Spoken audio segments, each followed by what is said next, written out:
Hello दोस्तों, Krishna education YouTube channel पर आप सभी का स्वागत है। आज हम सीखेंगे अनुपात के प्रकार।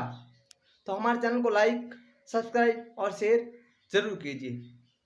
मान जी तरकस्ती के तलबदार बहुत हैं, कुछ इस पार तो उस पार बहुत है। जिस जगह खोली है तूने शीशे की दुकान, उस जगह पत्थर के खरीदार बहुत है। और आपको उन खरीदारों का ही सामना करना है। जब आप सिलेक्शन लेके आओगे, छत पे मेले लगेंगे, चारों तरफ खामोशी छा जाएगी और उस दिन पड़ोसी घर के आगे डीजे बजेगा। तो उसके लिए आपको लगातार सीखना पड़ेगा और सीखने के लिए आपको हमारे चैनल को लाइक, सब्सक्राइब और शेयर जरूर करना पड़ेगा, क्योंकि यहाँ पर मैं बहुत ही आसान तरीके से सिखा रहा हूँ। आप लगातार देखते रहिए और मेरे साथ सीखते रहिए। मैं बेसिक से धीरे धीरे एडवांस तक बढ़ रहा हूँ, जिसके अंदर आपको आज हम अनुपात के प्रकार देख रहे हैं, क्योंकि अनुपात के प्रकार में से भी कभी कभी सवाल आ जाते हैं। तो अब हम शुरू करते हैं। जैसे पहले मैं लिख देता हूं यहां पर अनुपात के प्रकार।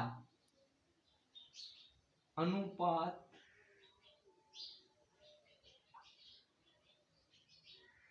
के प्रकार। अब अनुपात के प्रकार देखें तो अनुपात कितने प्रकार के होते हैं? अनुपात 6 प्रकार के होते हैं। ठीक है, अनुपात 6 प्रकार के होते हैं। अब 6 प्रकार कौन कौन से मैं पहले लेता हूं। 1 नंबर वर्गानुपात। ठीक है, वर्गानुपात।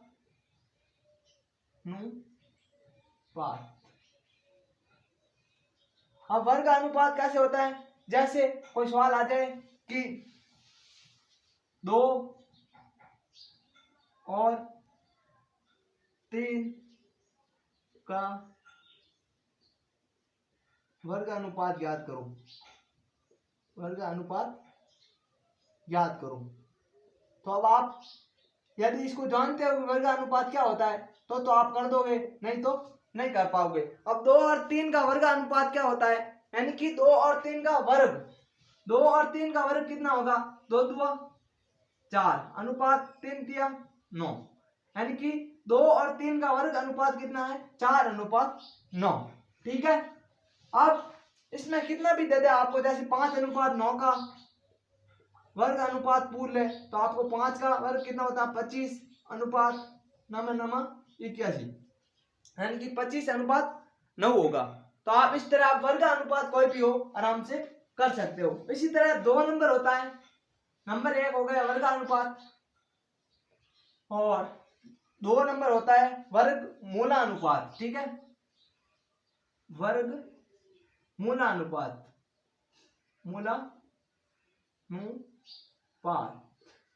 वर्ग मूलानुपात या होता है उप वर्ग अनुपात। उप वर्ग अनुपात या तो होता है वर्ग मूलानुपात या होता है उप वर्ग मूलानुपात। अब उप वर्ग मूलानुपात क्या होता है? वर्ग अनुपात या उप वर्ग अनुपात क्या होता है? वो अनुपात जैसे मैं पूछ लूं आपको 25 और 36 का वर्ग मूलानुपात याद करो। तो अब आप इसको कैसे करोगे? तो इसको करने के लिए अब इनका मूल याद करना। जैसे 25 का वर्ग मूल क्या होता है? तो वर्ग मूल कितना होता है? 5, तो 5। अब इसी तरह 36 का वर्ग मूल कितना होता है? 6, तो 5:6 इसका वर्ग मूलानुपात हो जाएगा। इसी तरह जैसे मैंने एक और ले लिया 81:49। तो अब इसका कैसे होगा? 9 का वर्ग मूल क्या होता है? वर्ग मूल 9 होता है। 81 का वर्ग मूल कितना होता है? 9 होता है, तो यहाँ लिख देंगे 9। इसी तरह 49 का वर्ग मूल कितना होता है? 7, तो 9:7 हो जाएगा। तो अब वर्ग मूलानुपात भी आपने सीख लिया होगा। इसी तरह 2 अनुपात हो गया। तीसरा अनुपात कौन सा होता है वो हम देखते हैं। जैसे तीसरा अनुपात हो गया घन अनुपात। ठीक है, घन अनुपात। घन अनुपात। अब घन अनुपात जैसे कोई भी सवाल देते हैं, जैसे 3 और 4 का घन अनुपात ज्ञात करो। तो आप 3 और 4 का घन अनुपात ज्ञात करना है तो आपको कैसे करना है? जैसे 3 और 4 का घन अनुपात, तो 3 तिया 9 और 9 तिया 27, तो 3 का घन अनुपात कितना होगा? 27। अनुपात 4 चौक 16 और 16 चौक 64, तो 4 का घन अनुपात कितना होगा 64 होगा। इसी तरह जैसे दे दे 2:5, अब इसका कैसे करोगे, तो 2 दूआ 4 और 4 दूआ 8, तो अब घन अनुपात कितना होगा 8:125, ये हो जाएगा इसका घन अनुपात, यानी कि घन में लिखना है वो घन अनुपात होता है। इसी तरह अब 4 नंबर दे दे आपको कि घन मूलानुपात क्या होता है। घन मूलानुपात इसके नाम में छिपा हुआ है कि घन मूलानुपात में क्या आपको ज्ञात करना, आपको भी पता होना चाहिए। अब उप घन मूल अनुपात, उप घन अनुपात या घन मूलानुपात, जैसे एक सवाल आ गया कि 729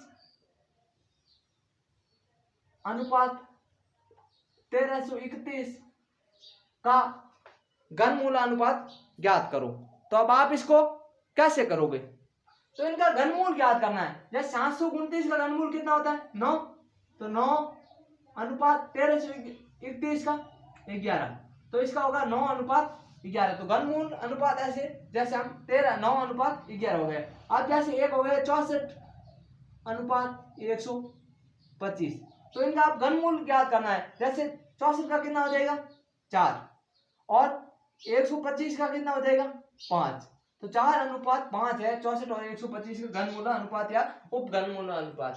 तो आपने ये 4 नंबर भी सीख लिया होगा। इसी तरह अब सबसे इंपॉर्टेंट जो सवाल कॉम्पिटिटिव एग्जाम में पूछा जाता है वो यहीं से पूछा जाता है 5 नंबर से कि विलोमानुपात क्या होता है।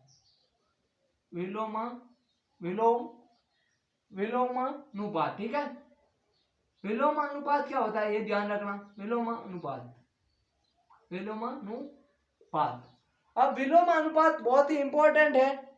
विलोम का अर्थ होता है उल्टा, ये आपको पता है। तो आप विलोमानुपात यानी विलोम का अर्थ होता है उल्टा, ठीक है, विलोम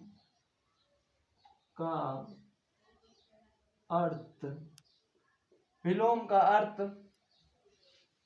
उल्टा करना है, या विलोम का अर्थ है उल्टा या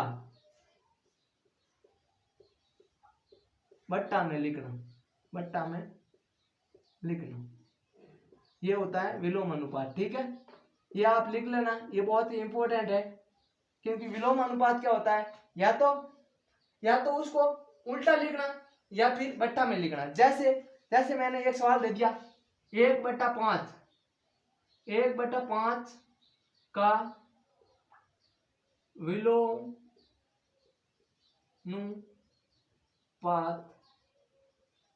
क्या होगा। तो अब ऐसा सवाल आपको कई बार देखने को मिलेगा कॉम्पिटिटिव एग्जाम में। बहुत ही आसान सवाल होता है मगर आपका 2 नंबर या 1 नंबर छीन के ले जाता है यदि आपको नहीं आता है तो। अब 1/5 का विलोम अनुपात क्या होगा, तो आपको मैंने बताया या तो बट्टा में लिखना या उल्टा लिखना। तो अब 1/5 है, 1/5 को हम उल्टा लिखेंगे तो 5/1 होगा, ठीक है, 5/1 होगा। तो अब भाग का कोई मतलब नहीं है, यानी कि क्योंकि 1 का भाग 5 में देंगे तो 5 ही उतरेगा, यानी इसका विलोम अनुपात कितना हो गया 5 हो गया। इसी तरह जैसे 1/7 का पूछ लूं तो भी 7 ही होगा, जैसे 1/8 का पूछ लूं तो भी 8 होगा। अब कैसा भी कितनी भी बड़ी संख्या हो जाए यदि विलोम अनुपात 1/8 है तो 8 हो जाएगा। इसी तरह यदि जैसे पूछ लिया कि 8 का विलोम अनुपात क्या होगा, 8 का विलोम अनुपात क्या होगा, तो अब आज इस सवाल को कैसे करेंगे। तो 8 का विलोम अनुपात पूछ रहा है तो आपको क्या करना है, बट्टा में लिखना, मैंने कहा था या तो उल्टा या बट्टा, तो 1/8 लिख देना है, ये हो गया इसका विलोम अनुपात। जैसे मैं पूछ लूं 125 का विलोम अनुपात क्या होगा, तो आपको 1/125 कर देना है, यानी कि या तो बट्टा में लिख देना है या फिर आपको उल्टा लिख देना है। अब इसी तरह और आ जाए, जैसे कोई सवाल आ गया 5:9, 5:9 को विलोम अनुपात में लिखें, तो आप इसका उल्टा लिखना, आपको 9:5 लिख देना, या इसका विलोम अनुपात हो गया है, ठीक है। या जैसे मैंने कहा था बट्टा में लिखना, तो 1/5 अनुपात है ही, और 1/9 हो गया। अब अनुपात को हम 3 से गुणा कर सकते हैं, तो 9 एकम 9, तो यहाँ हो जाएंगे 9 और 5 एकम 5, तो 9/5 यही आ रहा, यानी कि उल्टा लिखना। ऐसे ही सवाल आएंगे, जैसे एक आ गया, ये तो बहुत सरल सवाल हो गए। अब एक सवाल देते हैं आपको कि 2:3:5 का विलोम अनुपात ज्ञात करो। तो अब आप इस सवाल को कैसे करेंगे?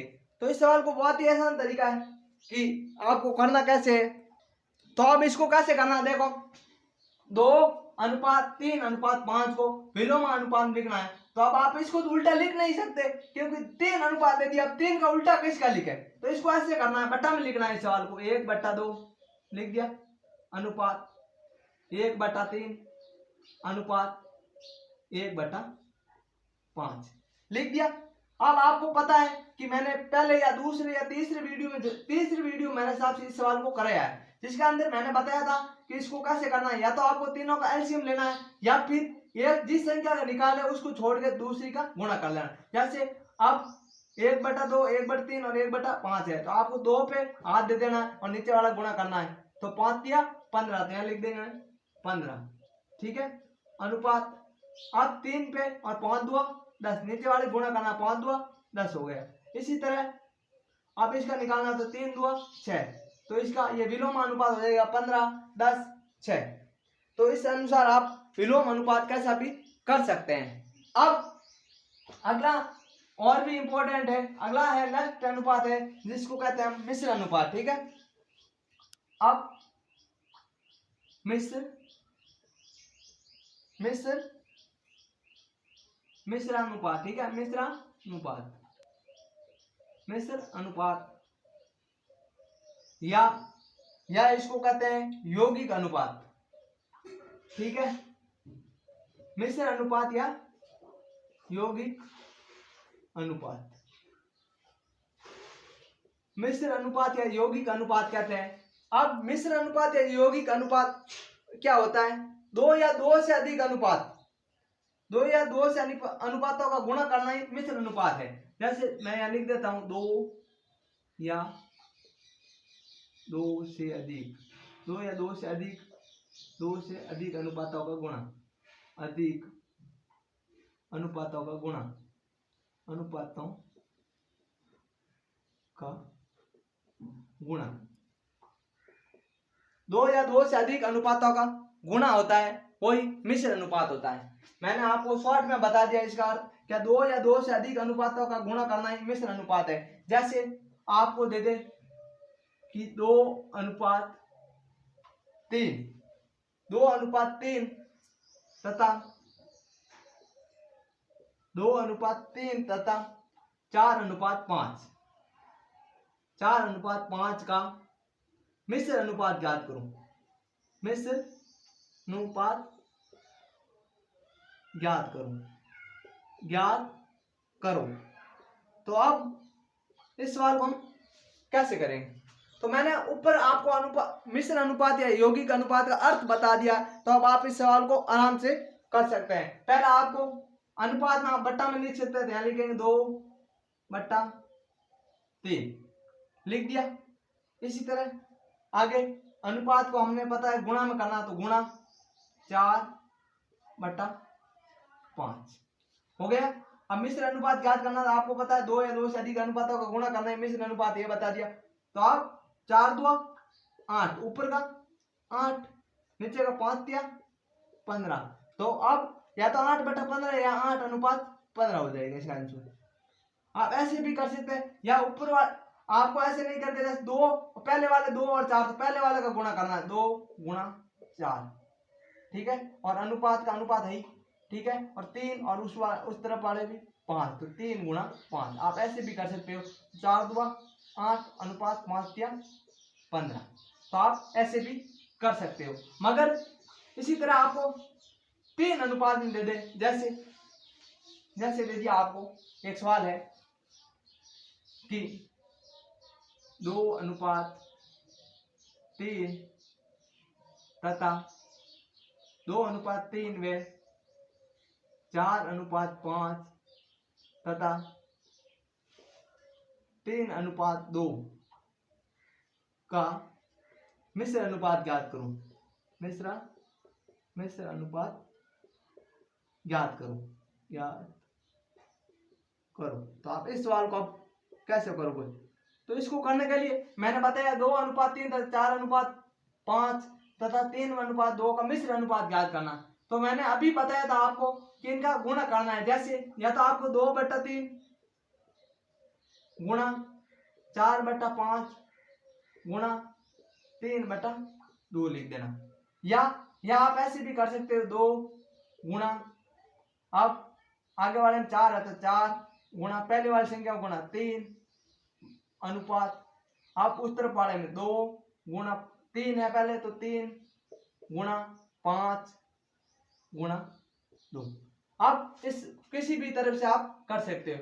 तो ये 2 से ये 2 गए, इस 3 से ये 3 गए, ठीक है।